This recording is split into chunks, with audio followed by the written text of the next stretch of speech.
To our channel Indovision Services Private Limited, we work for your smile। मैं विशाल सिंह आज फिर आपके सामने हूँ एक नया टॉपिक लेकर जिसका नाम है लीगल फ्रेमवर्क। आज हम जानेंगे लीगल फ्रेमवर्क क्या होता है और किस तरीके से यह हमारे लिए ज़रूरी है और इसके क्या क्या इम्पैक्ट्स होते हैं। आइए हम जानते हैं कि लीगल फ्रेमवर्क क्या होता है। The rules, rights and obligations of companies, governments and citizens are set forth in a system of legal documents called a legal framework. Documents in a legal framework include a country's constitution, legislation, policy, regulation and contracts. आइए हिंदी में जानते हैं। कंपनियों, सरकारों और नागरिकों के नियम, अधिकार और दायित्व कानूनी दस्तावेजों की एक प्रणाली में निर्धारित किए जाते हैं जिसे कानूनी ढांचा कहा जाता है। कानूनी ढांचे में दस्तावेजों में देश का संविधान, कानून, नीति नियम और अनुबंध शामिल हैं। जैसा कि आप सभी जानते हैं कि एक देश में कंपनियां होती हैं, नागरिक होते हैं, सरकारें होती हैं। तो कंपनियों को चलाने के लिए, सरकारों को चलाने के लिए या नागरिकों के रहने के लिए समाज में एक स्थायी नियम बनाया जाता है। सबके अधिकार निर्धारित किए जाते हैं, सबकी कानूनी हदें तय की जाती हैं, ठीक है, जिसके तहत वो कंपनियां, वो सरकारें, वो नागरिक उस देश में निवास करते हैं और कार्य करते हैं। तो इन्हीं अधिकारों और नियमों का एक सिस्टम होता है जिसे लीगल फ्रेमवर्क के नाम से जाना जाता है, जो कि डॉक्यूमेंटेड होता है, दस्तावेज के रूप में होता है। सभी को इस बात की जानकारी होती है, ठीक, किसे क्या करना है। कानूनी ढांचे में दस्तावेजों में देश का संविधान, कानून, नीति नियम और अनुबंध शामिल है। जो डॉक्यूमेंट्स, जो कानून तैयार किया जाता है उनमें, उन नियमों में देश के संविधान, देश के कानून, देश की नीतियाँ या नियम, इन सबसे संबंधित सारी विवरण, सारी जानकारियाँ, सारे अनुबंध शामिल होते हैं। तो ये हमारा लीगल फ्रेमवर्क होता है। आइए हम जानते हैं need for legal framework and its enforcement. Legal framework की क्या ज़रूरत होती है। If you imagine doing business without any legal means to protect your best interest, you shall understand why the rule of law is important to business. The rule of law gives everyone a framework for how to act and operate. It holds people, business and government accountable for their actions. यदि आप अपने सर्वोत्तम हितों की रक्षा के लिए बिना किसी कानूनी साधन के व्यवसाय करने की कल्पना करते हैं तो आप समझेंगे कि कानून का शासन व्यवसाय के लिए महत्वपूर्ण क्यों है। कानून का शासन हर किसी को कार्य करने और संचालित करने के लिए एक रूपरेखा देता है। यह लोगों, व्यवसायों और सरकारों को उनके कार्यों के लिए जिम्मेदार ठहराता है। हाँ, जैसा कि आप जानते हैं कि अगर आपको किसी भी देश में कोई कंपनी चलानी है, कोई दुकान चलाना है या कोई ऐसा काम करना है जिसमें लोग प्रभावित होते हैं, तो उसके लिए आपके पास एक रोड मैप होना चाहिए, एक रूपरेखा होनी चाहिए, ताकि उस कार्य को शुरू करने से लेकर के संपादित करने तक क्या क्या स्टेप्स होते हैं, क्या क्या ज़रूरी चीज़ें होती हैं, ठीक। तो अगर कोई लीगल फ्रेमवर्क किसी कंट्री में नहीं होगा, ठीक, तो वहाँ पर अराजकता फैल जाएगी। इट मीन्स कि करप्शन वहाँ पे जगह ले लेगा, वहाँ पर अनैतिकता जगह ले लेगी। कोई भी काम कहीं भी किसी भी तरीके से स्टार्ट करेगा जिससे हमारे देश को, नागरिकों को, सरकारों को बहुत भारी नुकसान हो सकता है। तो ये बेहद ज़रूरी हो जाता है कि किसी भी देश को सही तरीके से चलाने के लिए, उनके उस देश की सरकार चलाने के लिए, उस देश के नागरिकों को सही सुविधाएं देने के लिए एक मजबूत लीगल फ्रेमवर्क होना चाहिए। Without predictable rules and patterns to follow, doing business would be chaotic. You would never know how another party would act in any given situation and it would be all too easy to be taken advantage. अनुवर्ती नियमों और प्रतिमानों का पालन किए बिना व्यापार करना अराजक होगा। आप कभी नहीं जान पाएंगे किसी भी स्थिति में कोई अन्य पार्टी कैसे कार्य करेगी और इसका लाभ उठाना बहुत आसान होगा। जैसा कि हमने अभी जाना ऊपर कि अगर कोई लीगल फ्रेमवर्क नहीं होगा हमारे देश में तो कोई भी किसी भी काम को किसी भी तरीके से करेगा और हमें इस बात की जानकारी नहीं होगी कि किस कार्य के लिए कौन जिम्मेदार है। तो जब हमें यह पता ही नहीं होगा कि किसी बात के लिए कौन जिम्मेदार है, तो जिस भी तरीके से, मनमाने तरीके से अपने कार्य को वो संपादित करेगा, जिससे हमारा व्यक्तिगत नुकसान है, हमारा देश का नुकसान है। तो ये बेहद ज़रूरी हो जाता है कि देश को चलाने के लिए देश में एक मजबूत लीगल सिस्टम होना चाहिए। टाइप्स ऑफ लॉ, देखिए जो हमारा लीगल स्ट्रक्चर होता है वो कई भागों में विभाजित होता है।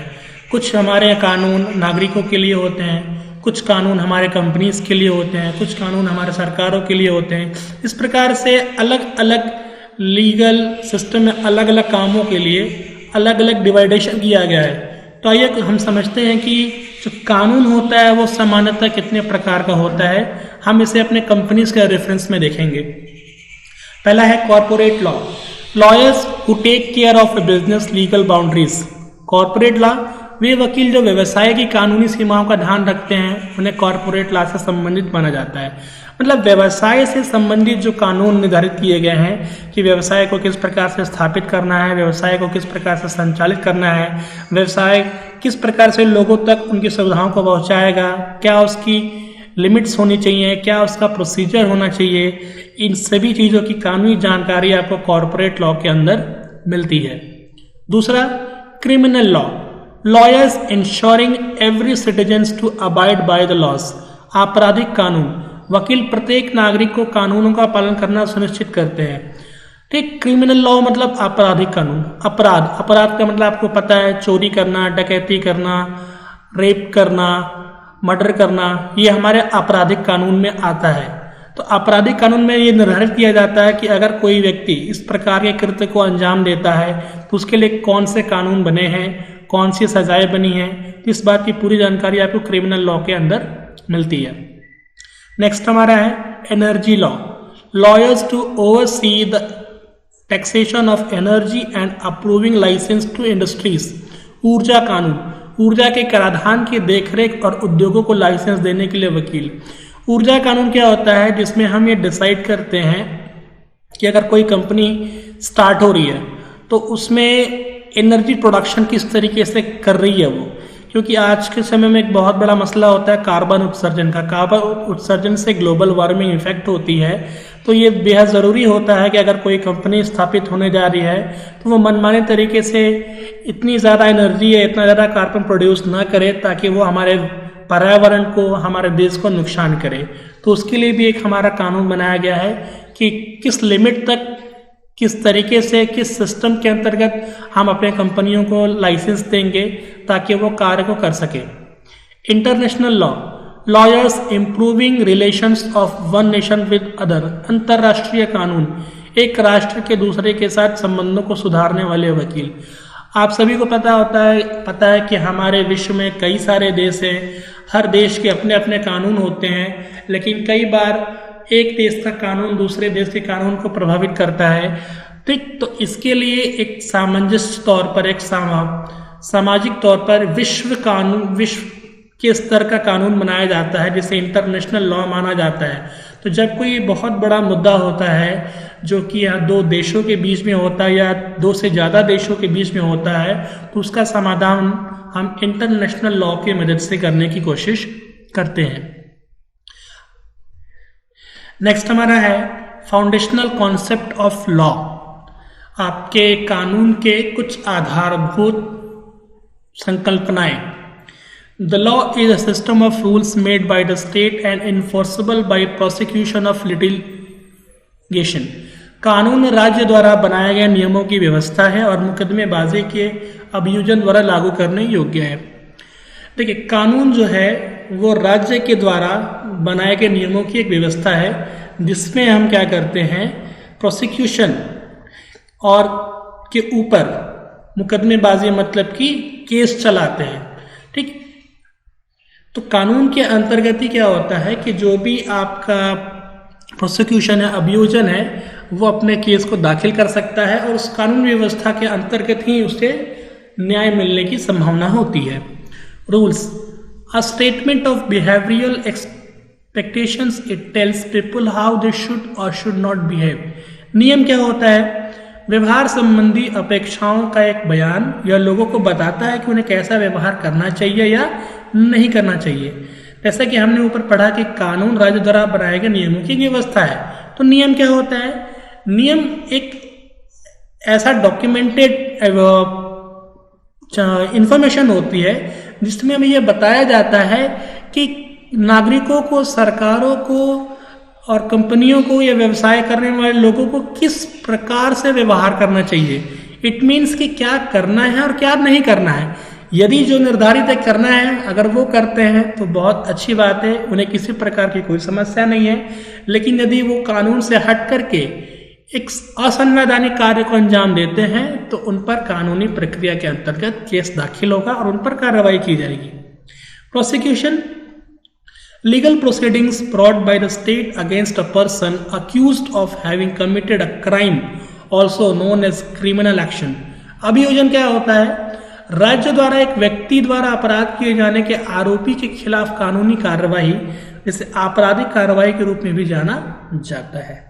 Litigation, legal proceedings brought by one member of the community against another, also known as civil action. मुकदमेबाजी क्या होती है? समुदाय के एक सदस्य के द्वारा दूसरे के खिलाफ लाई गई कानूनी कार्यवाही, जिसे नागरिक कार्यवाही भी कहा जाता है, उसे मुकदमेबाजी कही जाती है। इट मीन्स कि अगर समाज में किसी एक व्यक्ति ने किसी दूसरे व्यक्ति के ऊपर कानूनी व्यवस्था के अंतर्गत आरोप लगाया है तो हम इसे मुकदमेबाजी कहते हैं। इट मीन्स कि केस फाइल कहा जाता है, जिसका निर्धारण, जिसका परिणाम कानूनी व्यवस्था के अंतर्गत ही आता है। Legal rules are made by the state. Rules made by a person or organization other than the state cannot be said to be laws. State refers to the government. राज्य द्वारा कानूनी नियम बनाए जाते हैं। राज्य के अलावा किसी व्यक्ति या संगठन द्वारा बनाए गए नियमों को कानून नहीं कहा जा सकता। राज्य सरकार को संदर्भित करता है। ठीक है, राज्य का मतलब सरकार। तो सरकार जो कानूनी नियम बनाती है उसे ही हम क्या, लॉ, कानून जानते हैं। किसी भी व्यक्ति या संगठन के द्वारा अगर कोई कानून बनाया जाता है तो उसे कानून की मान्यता नहीं दी जा सकती। Government, group of individuals and institutions charged with the constitutional authority to make, administer and interpret the law. सरकार क्या होती है? व्यक्तियों या संस्थाओं के समूह को कानून बनाने, प्रशासन और व्याख्या करने के लिए संवैधानिक प्राधिकरण के साथ आरोप लगाया गया है। इट मीन्स कि संवैधानिक रूप से जिन व्यक्तियों, संस्थाओं के पास कानून बनाने का अधिकार है, प्रशासन बनाने का अधिकार है, उसे हम सरकार के नाम से जानते हैं। जैसा कि भारत में आपको पता है कि हमारे यहाँ केंद्र सरकार है, राज्य सरकार है और हमारा लोकल एडमिनिस्ट्रेशन भी है। तो हमारा कानून बनाने का अधिकार सिर्फ और सिर्फ हमारे संसद के पास है, जहाँ पर हमारे लोकसभा के निर्वाचित सदस्य और राज्यसभा के निर्वाचित सदस्य दोनों लोग मिल करके देश के लिए कानून निर्माण का काम करते हैं। Sovereign, supreme ruler of the state, संप्रभु, राज्य का सर्वोच्च शासक होता है। जुडिशरी क्या है? The arm of government responsible for interpreting the law. न्यायपालिका, कानून की व्याख्या करने के लिए जिम्मेदार सरकार का हाथ। इट मीन्स कि सरकार की ओर से न्यायपालिका को चलाने के लिए, उसकी व्याख्या करने के लिए जो यूनिट है उसे हम जुडिशरी और न्यायपालिका के नाम से जानते हैं। देखिए, लॉज कई तरह के होते हैं। Common laws, civil laws, common civil laws, common laws criminal. आइए हम जानते हैं कि सिविल लॉ क्या होता है और क्रिमिनल लॉज क्या होता है। Civil law is a branch of the law in common law legal systems such as England and Wales and the United States. The terms refers to non-criminal law. The law relating to civil wrongs and quasi-contracts is part of the civil law. As is law of property other than property-related crimes such as theft or vandalism. नागरिक कानून कानून की एक शाखा है। सामान्य कानून प्रणालियों जैसे इंग्लैंड और वेल्स और संयुक्त राज्य अमेरिका में यह शब्द गैर आपराधिक कानून को संदर्भित करता है। नागरिक गलतियों और अर्ध अनुबंधों से संबंधित कानून नागरिक कानून का हिस्सा है, जैसे कि संपत्ति का कानून, संपत्ति संबंधित अपराधों के अलावा जैसे चोरी या बर्बरता। सिविल लॉज में क्या होता है कि यहाँ पर कोई क्रिमिनल एक्टिविटी नहीं होती। मतलब जब हमारा संपत्ति से संबंधित विवाद हो, चोरी का केस हो या हम किसी के साथ गलत तरीके से पेश आए हैं, इस तरह के जो केसेस को हम सिविल लॉज के अंतर्गत लाते हैं। जब एक नागरिक दूसरे नागरिक के साथ इस प्रकार की वारदात को अंजाम देता है, मतलब कि संपत्ति से संबंधित कन्फ्लिक्ट होता है, जमीन का कब्जा कर लेता है, सामान की चोरी कर लेता है, सही तरीके से पेश नहीं आता है, तो ये सब सिविल लॉज के अंतर्गत आते हैं। दूसरा, common laws criminal. Criminal law deals with behaviour that is और can be constitute as an offense against the public, society or the state, even if the immediate victim is an individual. Examples are murder, assault, theft and drunken driving. आपराधिक कानून व्यवहार से संबंधित है जो जनता, समाज और राज्य के खिलाफ अपराध के रूप में माना जाता है, भले ही तत्काल पीड़ित व्यक्ति हो। उदाहरण, हत्या, हमला, चोरी और नशे में वाहन चलाना। ठीक है, जब हम जैसे जो अगर कोई नागरिक किसी व्यक्ति की हत्या कर देता है या किसी व्यक्ति पर जानलेवा हमला करता है या चोरी के दौरान भी उस पर जानलेवा हमला करता है या नशे में वाहन चलाता है जिससे किसी व्यक्ति की जान जा सकती है, तो ये सब जो कि समाज के, जनता के और राज्य के खिलाफ कार्रवाई मानी जाती है, इसे हम क्रिमिनल लॉज के नाम से जानते हैं। Common administrative laws. Administrative law is the body of law that governs the activities of administrative agencies of government. Government agency action can include rulemaking, adjudication, or the enforcement of specific regulatory agenda. Administrative law is considered as branch of public law. प्रशासनिक कानून कानून का एक निकाय है जो सरकार की प्रशासनिक एजेंसियों की गतिविधियों को नियंत्रित करता है। सरकारी एजेंसी की कार्रवाई में नियम बनाना, अधिनिर्णय या किसी विशिष्ट विनियामक एजेंडा का प्रवर्तन शामिल हो सकता है। प्रशासनिक कानून को सार्वजनिक कानून की एक शाखा माना जाता है।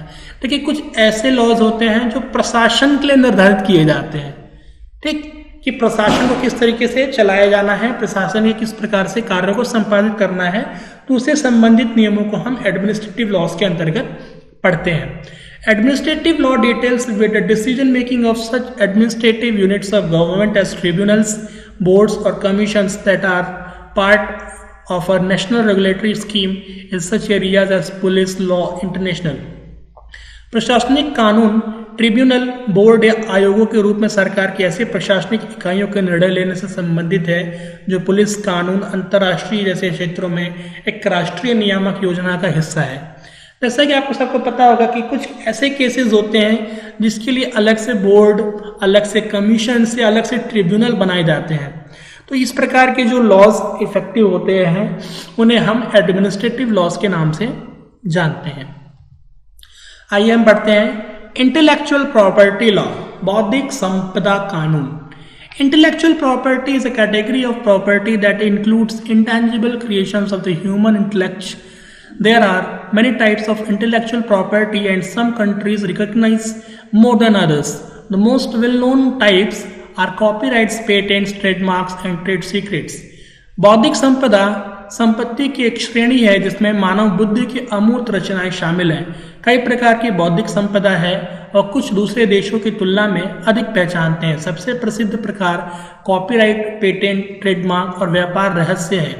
देखिए, इंटेलेक्चुअल प्रॉपर्टी लॉ, हमारे मानव के द्वारा बहुत सारी ऐसी रचनाएं होती हैं जो कि एक बहुमूल्य संपत्ति के रूप में काउंटेड होती हैं, जैसे कि कॉपीराइट, पेटेंट और ट्रेडमार्क।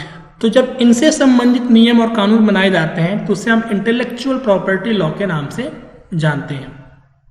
नेक्स्ट है software licensing, a type of software licensing agreement that grants the purchaser permission to use the software on a network on a single site with an unlimited number of end users.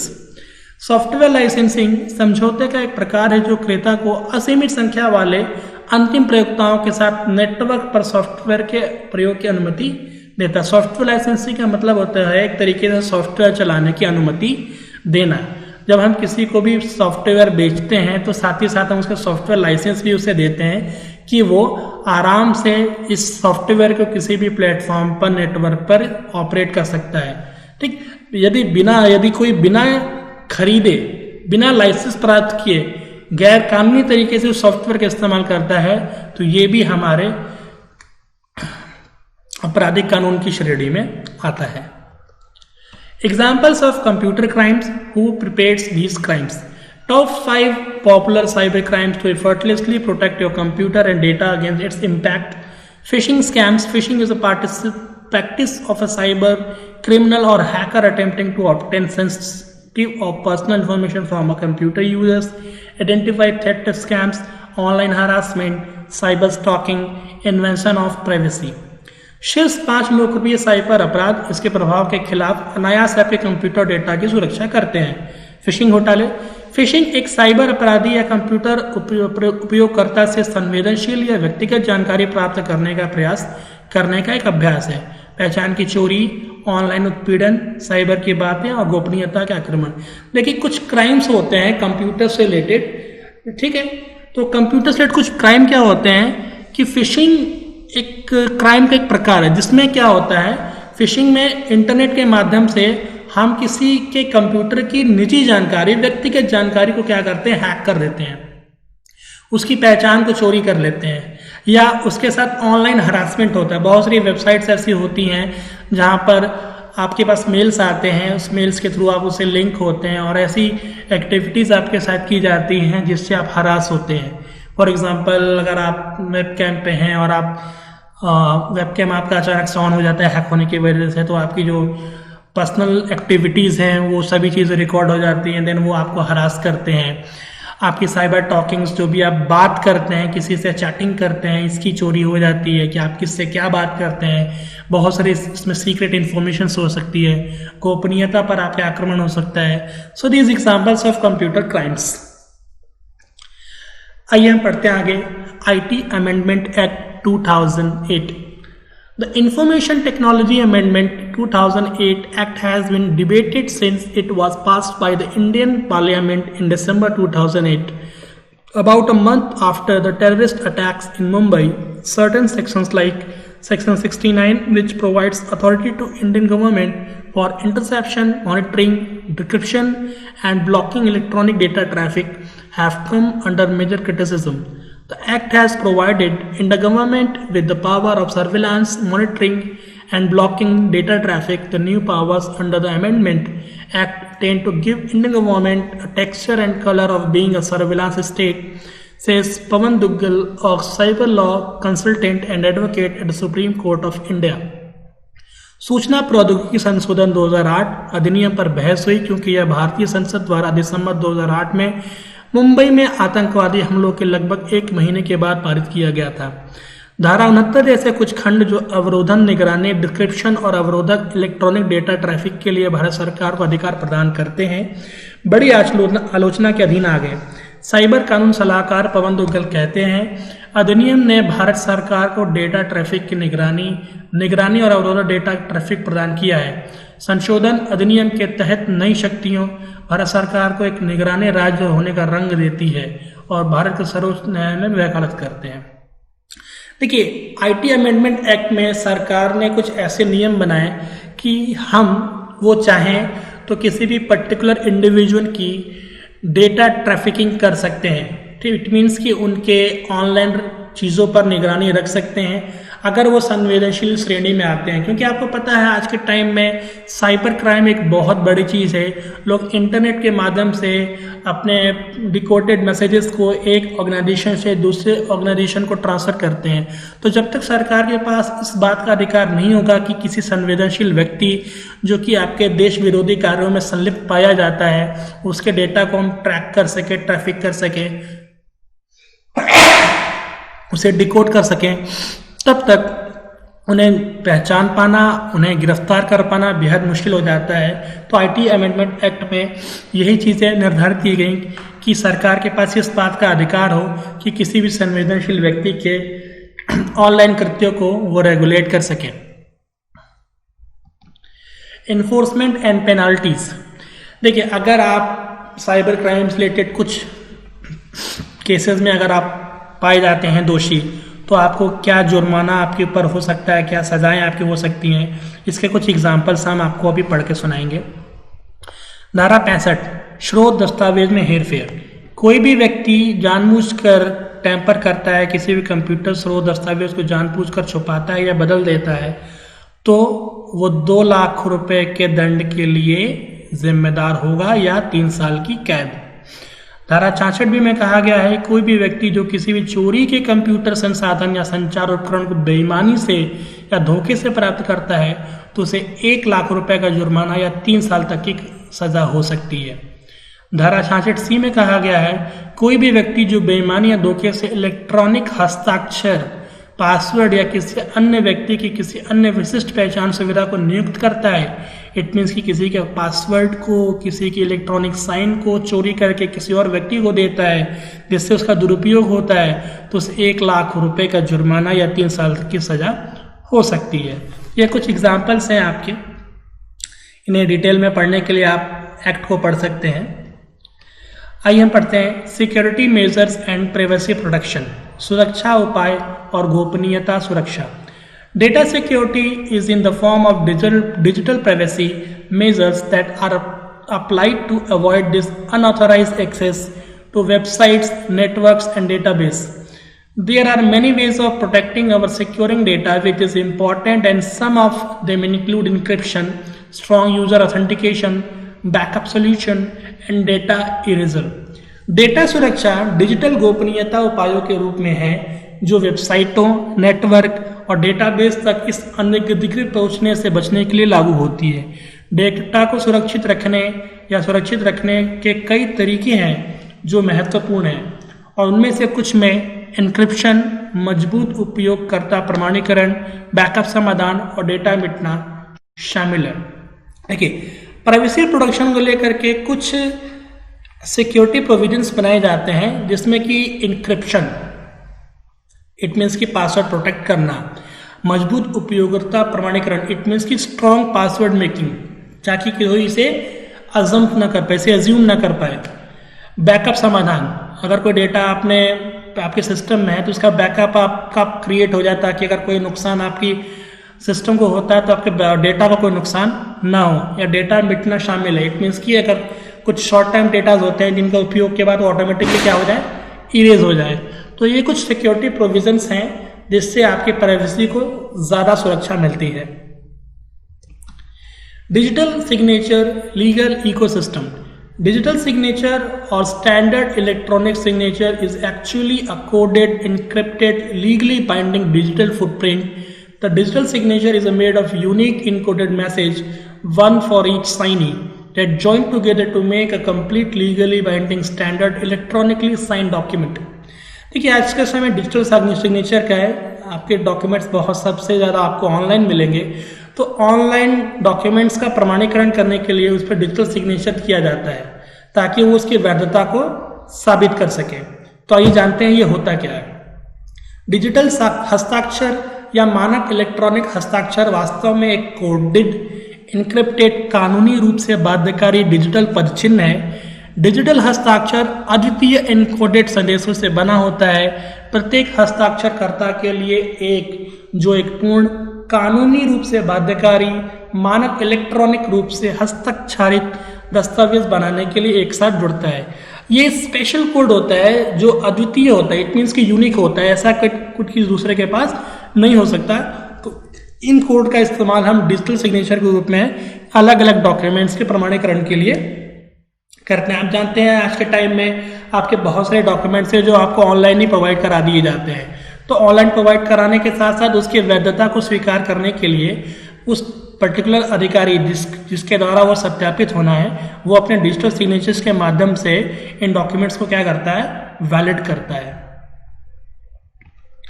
Intermediary guidelines, मध्यस्थ दिशा निर्देश। The draft information technology intermediary guidelines was formulated in 2018 to amend laws to make social media and internet platforms accountable by making them offer time-bound assistance to any government agency, provide for traceability and deploy tech-based automated tools to identify and remove public access. Social media और internet प्लेटफॉर्मों को जवाबदेह बनाने के लिए किसी भी सरकारी agency को समय समय पर सहायता प्रदान करने, ट्रेसेबिलिटी प्रदान करने और सार्वजनिक पहुंच को हटाने और तकनीकी आधारित स्वचालित उपकरणों को तैनात करने के लिए सूचना प्रौद्योगिकी मध्यस्थ दिशा निर्देशों का मसौदा तैयार किया गया था। इट मीन्स कि सोशल मीडिया या इंटरनेट एक ऐसा प्लेटफॉर्म है जहां देश की लगभग 70-80% जनता भारत में और विश्व का लगभग 70 से 80% लोग इस प्लेटफॉर्म से जुड़े हुए हैं। तो किसी भी आज के टाइम में सोशल मीडिया एक बहुत बड़ा हथियार है किसी भी आपत्तिजनक चीज़ को फैलाने के लिए। तो ये ज़रूरी होता है कि सरकार के पास इस प्रकार के अधिकार हों कि उन चीज़ों को फैलने से वो रोक सके। तो इन गाइडलाइंस के तहत सरकारों के पास ये अधिकार होता है कि वो सोशल मीडिया प्लेटफॉर्म पर नज़र रख सके और कोई भी ऐसी आपत्तिजनक चीज़ और असंवैधानिक चीज़ जो कि वायरल हो रही है, जो कि लोगों तक पहुंच रही है, जिससे समाज को, देश को, विश्व को खतरा है, उसे रोक सके। National cyber security policy identification, protection and prosecution. The cyber security policy aims at protection of information infrastructure in cyberspace, reduce vulnerabilities, build capabilities to prevent and respond to cyber threats, and minimize damage from cyber incidents through a combination of institutional structures, people, process, technology, and cooperation. Cyber सुरक्षा नीति का उद्देश्य cyber space में सूचना बुनियादी ढांचे की सुरक्षा, कमजोरियों को कम करना, साइबर खतरों को रोकने और प्रतिक्रिया देने के लिए क्षमताओं का निर्माण करना है।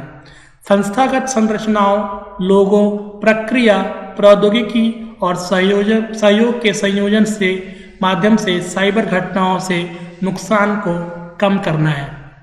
गवर्नमेंट ने नेशनल साइबर सिक्योरिटी पॉलिसी बनाई है जिसका उद्देश्य ये होता है कि हम अपने साइबर संबंधित, मतलब कि कंप्यूटर संबंधित बुनियादी ढांचे को और ज़्यादा सुरक्षित करें, उसकी कमियों को दूर करें, साइबर खतरों को रोकने के लिए और प्रोविजंस बनाएं और ऐसी क्षमताओं का निर्माण करें जिससे लोगों, आईटी के सेक्टर्स में या प्रोसेस में ठीक सहयोग हमें प्राप्त हो और हम साइबर घटनाओं को, उसके नुकसान को कम से कम कर पाए।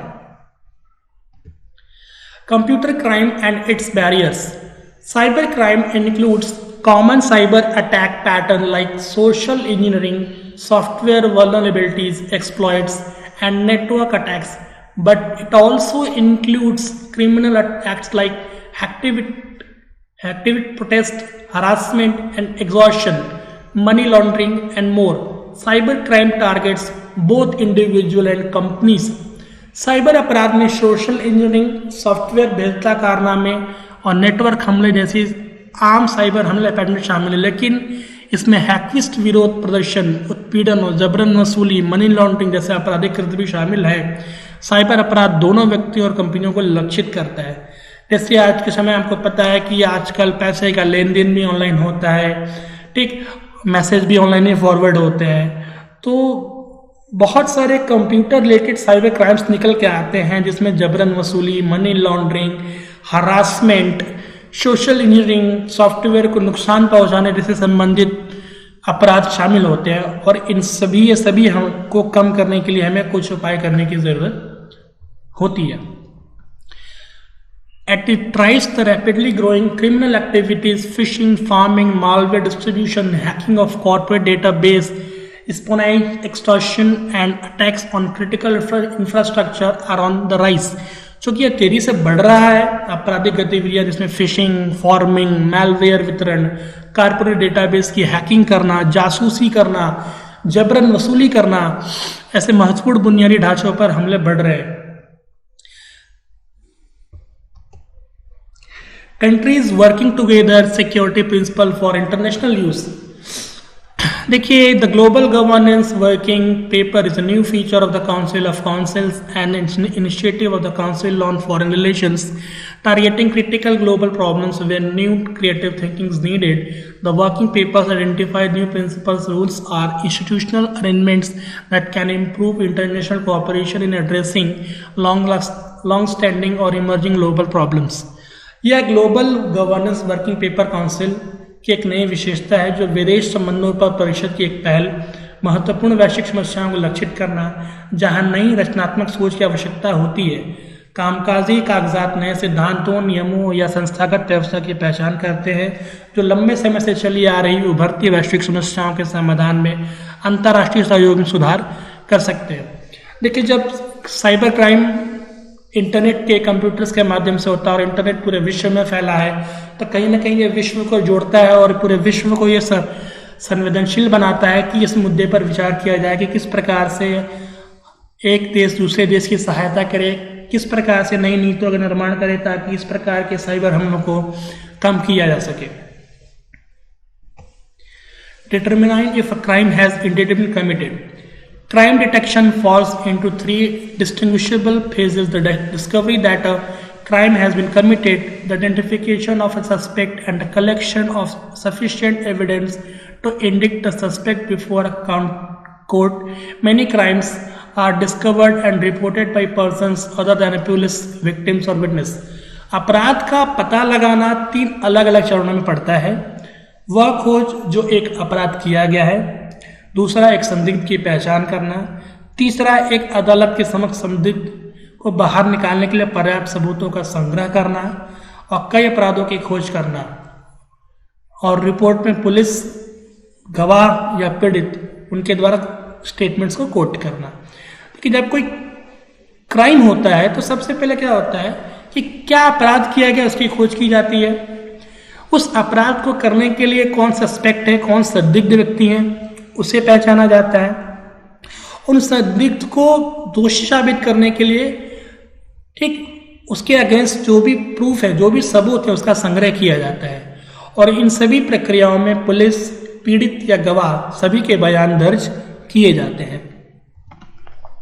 Investigation of any crime. Criminal investigation is an applied science that involves the study of facts that are then used to inform criminal trials. A complete criminal investigation can include searching, interviews, interrogation, evidence collection, and preservation and various methods of investigation. आपराधिक जांच एक अनुप्रयुक्त विज्ञान है जिनमें उन तथ्यों का अध्ययन शामिल है जिनका उपयोग आपराधिक परीक्षणों को सूचित करने के लिए किया जाता है। एक संपूर्ण आपराधिक जांच में खोज, साक्षात्कार, पूछताछ, साक्ष्य संग्रह और संरक्षण और जांच के विभिन्न तरीके शामिल हो सकते हैं। आपको पता है, इन्वेस्टिगेशन ऑफ एनी क्राइम, जब हम किसी अपराध की जांच करते हैं तो हम सबसे पहले कहते हैं आपराधिक जांच में खोज करते हैं, सर्चिंग करते हैं, उसके बाद इंटरव्यू, साक्षात्कार करते हैं, फिर पूछताछ करते हैं, फिर जो एविडेंस होते हैं उनका कलेक्शन करते हैं और उस कलेक्शन का संग्रहण भी करते हैं, संरक्षण भी करते हैं ताकि सबूत को कोई नुकसान ना हो, क्योंकि अगर सबूत को नुकसान होता है तो आगे चल के ये हमारे न्याय प्रणाली पर या हमारे न्याय को प्रभावित कर सकता है।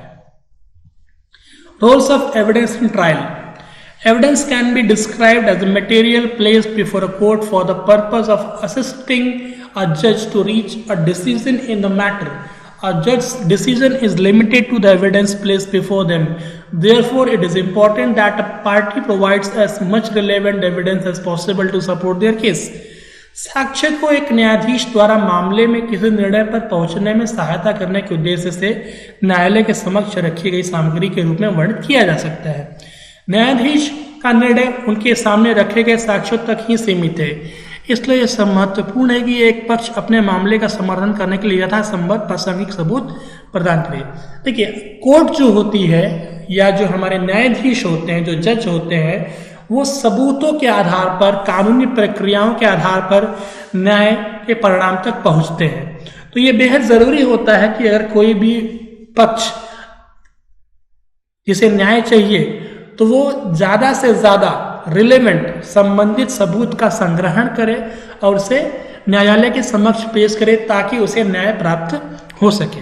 एविडेंस में क्या क्या क्वालिटीज होनी चाहिए? पहला तो आपका एविडेंस एडमिसिबल होना चाहिए, स्वीकार होना चाहिए, मतलब कि कोर्ट में एक्सेप्ट होना चाहिए। दूसरा, ऑथेंटिक होना चाहिए, प्रामाणिक होना चाहिए, मतलब कि इल्यूजन नहीं हो, ऐसा ना हो कि वो एक काल्पनिक चीज नहीं होनी चाहिए, उसका कुछ प्रमाण होना चाहिए। थर्ड, कंप्लीट, वो सबूत पूरा होना चाहिए, आधा नहीं होना चाहिए। इट मीन्स पूरा होने का मतलब है कि वो आपकी बात को पूरी तरीके से समर्थित करता हो। रिलायबल, विश्वसनीय होना चाहिए, झूठी तरीके से पेश किया गया सबूत नहीं होना चाहिए। तो ये आपके 4-5 गुण होते हैं आपके एविडेंस में जो बहुत ज़रूरी होती है। एक तो आपके कोर्ट में वो एडमिसिबल होना चाहिए, दूसरा प्रमाणिक होना चाहिए, तीसरा पूरा होना चाहिए जो आपकी बात को समर्थन करता हो, और आपका विश्वसनीय होना चाहिए। Evidence requirements, evidence collection topics, chain of custody, house evidence process. The chain of custody is defined as the witnessed, written recorded of all of the individuals who maintain unbroken control over the items of evidence. It established the proof that the items of evidence collected at the crime scene is the same evidence that is being presented in a court of law. हिरासत की श्रृंखला को साक्ष्य के रूप में परिभाषित किया गया है उन सभी व्यक्तियों का लिखित रिकॉर्ड जो सबूतों की वस्तुओं पर अखंड नियंत्रण बनाए रखते हैं। यह इस प्रमाण को स्थापित करता है कि अपराध स्थल पर एकत्र किए गए साक्ष्य की वस्तुएं वही साक्ष्य हैं जिन्हें कानून की अदालत में प्रस्तुत किया जा रहा है। हिरासत, कस्टडी। कस्टडी क्या होता है? श्रृंखला को साक्ष्य के रूप में प्रभावित करता है। साक्ष्य मतलब एविडेंस। उन सभी व्यक्तियों का लिखित रिकॉर्ड जो सबूत के रूप में अखंड नियंत्रण, जो भी सस्पेक्ट होता है, जो भी संदिग्ध होता है, पुलिस क्या करती है? उन्हें हिरासत में रखती है और उनके साथ पूछताछ करती है। तो उनके जो लिखित बयान होते हैं जो कि पूछताछ के दौरान वो बताते हैं, वो भी हमारे सबूत के तौर पर एडमिसिबल होता है और उन पर अखंड नियंत्रण बनाए रखने के लिए ही उन्हें हम कस्टडी में रखते हैं। Section 43A-72 of IT Amendment Act. Section 43A of the IT Act explicitly provides that whenever a corporate body processes or deals with any sensitive personal data or information and is negligent in maintaining a reasonable security to protect such data or information which thereby causes wrongful loss or wrongful gain to any person, then such body corporate shall be liable to pay damages to the persons who affected. IT अधिनियम की धारा 43 स्पष्ट रूप से प्रदान करती है कि जब भी कोई कॉरपोरेट निकाय किसी भी असंवेदनशील व्यक्तिगत डेटा या सूचनाओं के पास है या व्यवहार करता है और इस तरह के डेटा जानकारी की सुरक्षा के लिए उचित सुरक्षा बनाए रखने में लापरवाही करता है, जिससे किसी व्यक्ति को गलत नुकसान या गलत लाभ हो, तो ऐसे निकाय कॉरपोरेट को प्रभावित व्यक्ति को नुकसान का भुगतान करने के लिए उत्तरदायी होगा। IT अमेंडमेंट में सेक्शन 43A के तहत निर्धारित किया कि अगर कोई भी प्राइवेट कंपनी किसी भी व्यक्तिगत जानकारी का इस्तेमाल करती है या उस व्यक्तिगत जानकारी की सुरक्षा को गोपनीय बनाए रखने में असफल हो जाती है और इसकी वजह से उस व्यक्ति को नुकसान होता है, ठीक, तो कंपनी उस व्यक्ति को क्या करेगी? नुकसान की भरपाई करेगी। जस्टिस AP शाह रिपोर्ट, ये हमारे जस्टिस हैं जिन्होंने कुछ रिपोर्ट, कमीशन बैठा था, इन्होंने रिपोर्ट तैयार की। ये पढ़ते हैं क्या है ये। The Justice AP Shah Committee report outlined 9 principles that were central to define the right to privacy. Principle of purpose limitation. It requires that the collection of processing of information be restricted to only as much information as adequate and relevant. Justice AP Shah committee की report में उन 9 सिद्धांतों को रेखांकित किया गया था जो निजता के अधिकार के लिए नियंत्रित और परिभाषित थे। उद्देश्य सीमा का सिद्धांत, इसके लिए आवश्यक है कि सूचना का संग्रह या प्रसंस्करण केवल उतनी ही जानकारी तक सीमित हो जितना पर्याप्त और प्रासंगिक हो।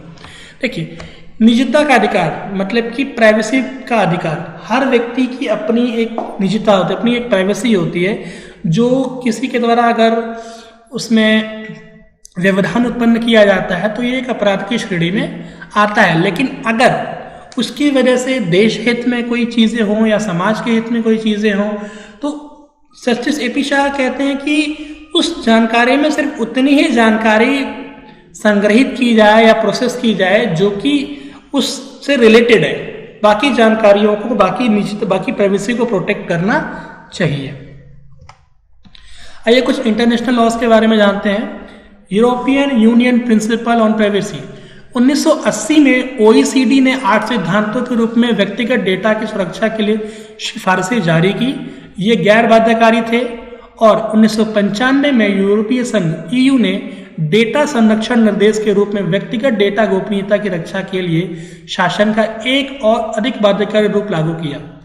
इट मीन्स कि जब 1980 में ये नियम बनाया गया था, एक सिफारिश की गई थी कि आपको व्यक्तिगत डेटा की सुरक्षा के ऊपर काम करना है, तो ये हमें गैर बाध्यकारी था, मतलब कि बाइंडेड नहीं था। लेकिन जब 1995 में ईयू ने, यूरोपीय संघ ने डेटा संरक्षण निर्देश के रूप में जब गाइडलाइंस जारी की, इसकी सुरक्षा के लिए शासन के तहत नियम बनाए, तो ये इसमें प्रभावी रूप से लागू कर दिया गया।